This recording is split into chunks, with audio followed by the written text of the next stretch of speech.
On the subject of Disney and Marvel, one thing that premiered very recently was Luke Cage dropped this weekend. Yeah. The latest Netflix series, the kind of street-level Marvel universe. You watched it? What do you think of it? I'm 11 and a half episodes in, which is like such a crappy place to stop. Like, if it wasn't for work today, I would have finished it, because it's a 13-episode series. I'll be totally honest, I think this is the kind of show that could gain a lot from the way British television is sort of spaced out. This would have been a great 6 or 7 or even 8, like Stranger Things episode series. But all in all, there isn't a single character I dislike on the show. I actually like it more than Jessica Jones and Daredevil, probably combined. It's just a cool sort of, it's nice to visit New York City from the perspective of these characters. But one thing that really struck me immediately is that for someone like me who grew up on hip hop music, the soundtrack is awesome. Like, it's very, very different than anything you'd really expect from Marvel or even Netflix or anything like that. So if you're watching the show and you're going, well, that's a really catchy tune in the background, and you're thinking, how do I get more stuff like this? Really good hip hop isn't necessarily always in your face, so I figured we'd go down a quick list of some awesome albums you should check out after this. All of these are on Spotify or YouTube, or just whatever you got to do to listen to music, however you consume it. So we're going to run through some of the best albums that you should listen to after watching Luke Cage. And here we go. Starting with number 1, Mass Appeal, The Best of Gangstar. Now, the cool thing about Gangstar is that there are 2 people in this group. DJ Premier, who's one of the best hip-hop producers of all time, and Guru, who's their MC. Every title of every episode on Luke Cage is actually named after a song that Gangstar produced and put out, which is a really cool little nod. And it's something I didn't really notice until 3 or 4 episodes in. I was like, oh wow, these are all song titles. It's great. Mass Appeal is their best of, and it's sort of this great culmination of everything they've ever done before. Would you say it's the best of what they've made before?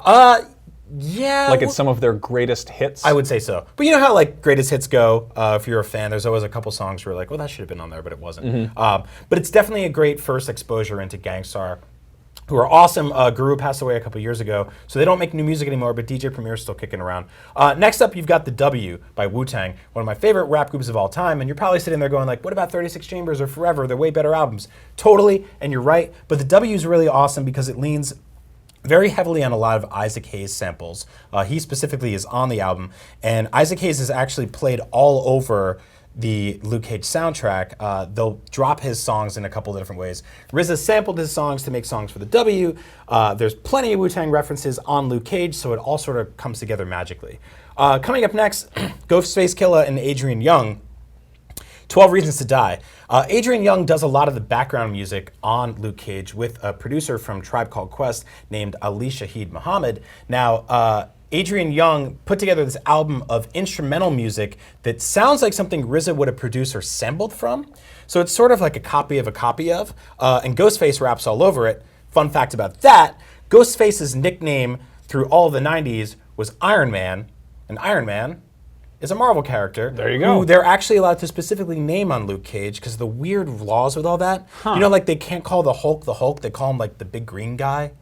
So Iron Man is actually name dropped on the soundtrack through Ghostface, but not necessarily legally allowed to be said by the title characters. I love that stuff. I love the intersection of the Marvel Universe and the real world. Very weird. Speaking of Adrian Young, he did an album, he did the soundtrack with Ali Shaheed Muhammad, who produced for a group called Tribe Called Quest for a very long time.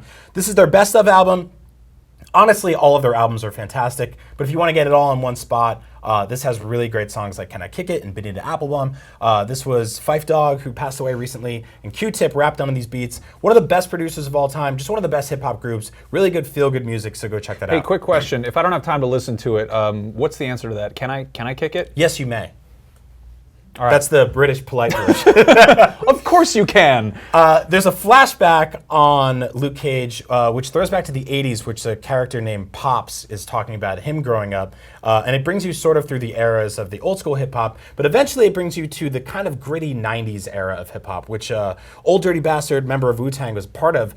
This is Return of the 36 Chambers. You heard his song, which I can't say, shame on an N-word, in the trailers for Luke Cage, that dun dun dun dun dun dun dun dun dun, that just famous iconic piano line that I think made classically trained professional piano players all over the world go, what the hell, you can do that? That's 2 notes. So that's a great album. It's really gritty and it's really awesome. It works perfectly with that show. Next, we got Eric B. and Rakim. I really love this album cover. This is a throwback to the Pops era, which is the older character who gets shot very early on Luke Cage. He runs a barbershop. It shows him in the 80s kind of wrecking dudes with his Kangol and everything like that. This is how people used to dress. This is like hockey jerseys and giant like frisbees you wore around your neck. Eric B., who's really all out there for the money, the business guy, and Rakim, who's this very classically trained rapper. Awesome guy. It shows the sort of dichotomy of what the show's about. You have good people and you have bad people, and they're all thrown together in the world of crime. And finally. And second to last, we got Method Man to Cal. Method Man actually is a character on the show. He plays himself, and then he does a rap about Luke Cage. That's not a spoiler or anything, just this cool little thing. Tikal is Method Man's first solo album and by far his best, so go listen to that.